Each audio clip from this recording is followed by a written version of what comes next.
Bonjour et bienvenue. Donc aujourd'hui, nous commençons les Tresurcourt. Enfin, on a eu une bonne journée déjà le 1er juillet avec la remise des bourses des auteurs et puis un hommage à Pierre Autin-Grenier. Donc c'était mardi dans la Cour des Carmes. Alors aujourd'hui, nous commençons avec un grand écrivain russe qui s'appelle Isaac Babel, dont les œuvres viennent d'être rééditées cette année aux éditions Le Bruit du Temps, dont le responsable Antoine Jacotet est là. C'est Sophie Bénèche qui les a traduites. C'est un énorme travail. Et Sophie Bénèche les connaît bien et elle les lit magnifiquement. Donc c'est elle qui va vous les donner. Et elle sera accompagnée au piano par Denis Vigneault. Vous le verrez, est un merveilleux pianiste et un peu, je ne sais pas si on peut dire spécialiste, mais en tout cas, s'intéresse beaucoup à la musique klezmer et a fait beaucoup d'enregistrements de musique klezmer. Voilà. Alors leur collaboration est tombée presque sous le sens à propos de Babel, dont ils vont vous donner de larges extraits maintenant. Je vous souhaite une belle écoute.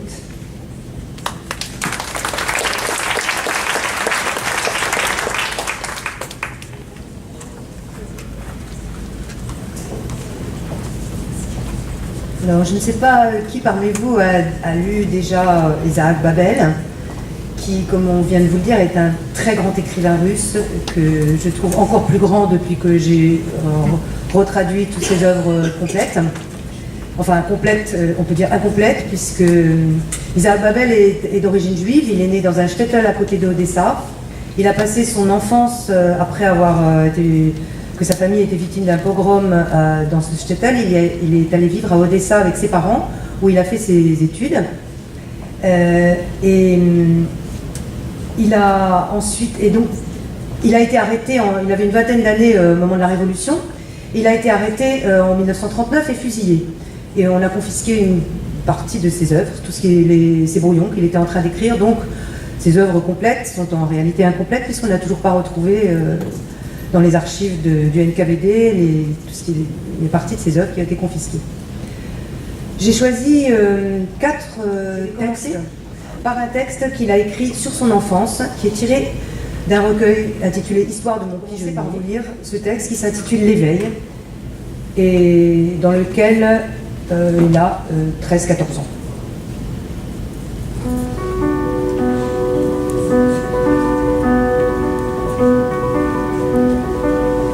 Tous les gens de notre entourage, courtiers, boutiquiers, employés de banque et de comptoirs maritimes, faisaient faire de la musique à leurs enfants. Nos pères, ne voyant pas d'issue pour eux-mêmes, s'étaient inventé une loterie. Ils l'avaient organisée en passant sur le corps de leurs petits. Cette folie s'était emparée d'Odessa plus encore que des autres villes. Il est vrai que durant des décennies, notre cité a exhibé des petits prodiges sur les scènes du monde entier. C'est d'Odessa que sont venus Michael Mann, cymbaliste, et Gavrilovitch. C'est chez nous que Yassa Efetz a fait ses débuts. Lorsqu'un petit garçon atteignait l'âge de 4 ou 5 ans, sa mère conduisait la frêle petite créature chez M. Zagorski. Zagorski dirigeait une fabrique de prodiges, une fabrique de nains juifs en collerette de dentelle et souliers vernis. Il les dénichait dans les taudis de la Moldavank et dans les cours fétides du vieux bazar.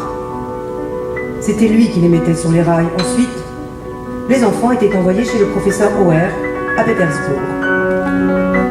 Dans l'âme de ces gringalets aux têtes enflées et bleuâtres vivait une puissante harmonie. Ils devenaient de célèbres virtuoses. Et mon père s'était mis en tête de les égaler. Si j'avais dépassé l'âge d'être un petit prodige, j'allais sur mes 14 ans, on pouvait me donner 8 ans à cause de ma taille et de mon apparence chétive.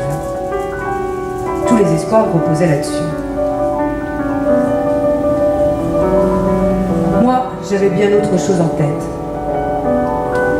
Quand je faisais mes exercices au violon, je posais sur le pupitre un livre de Tourguenieff ou d'Alexandre Dumas, et, tout en raclant mon instrument, je dévorais les pages les unes après les autres.